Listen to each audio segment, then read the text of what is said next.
ঝিনাইদহ ৪ আসনের সাংসদ আনোয়ারুল আজিম আনার হত্যাকাণ্ডের প্রায় ২ সপ্তাহ পর কলকাতার নিউ টাউনের সেই ভবনের সেফটি ট্যাঙ্ক থেকে খণ্ডিত মানবদেহ উদ্ধার করেছে পশ্চিমবঙ্গ সিআইডি।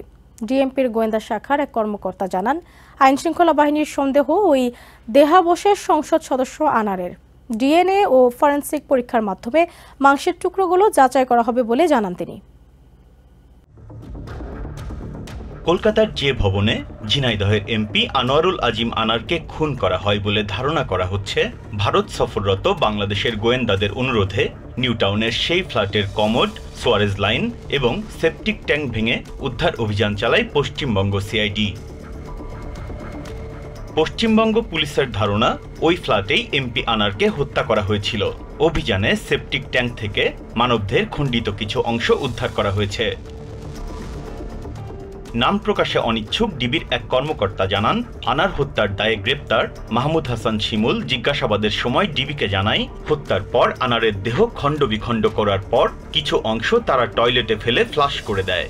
ওই তথ্যের ভিত্তিতেই মঙ্গলবার অভিযান চালানো হয়। ডিএমপির গোয়েন্দা প্রধান হারুনুর রশিদ কলকাতা পুলিশকে অনুরোধ জানান, সঞ্জীবা গার্ডেনের বাথরুমের কমোডের পাইপও যেন পরীক্ষা করে দেখা হয়। সঙ্গে সেপটিক ট্যাঙ্কও পরীক্ষা করে সিআইডি। এছাড়া আবাসনের উল্টো দিকে বাগজোলা খালে এখনও তল্লাশি চালানো হচ্ছে। সিআইডি সূত্র জানায়, কলকাতা পুলিশের বিপর্যয় মোকাবেলা কর্মীরা সঞ্জীবা গার্ডেনের আশেপাশের জঙ্গল সাফ করে খোঁজাখুঁজি চালাচ্ছেন। সংলগ্ন খালেও চলছে দেহাবশেষের সন্ধান।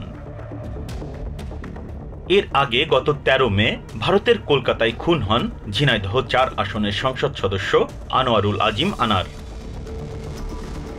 Biprajit Chanda, TVN 24 news desk.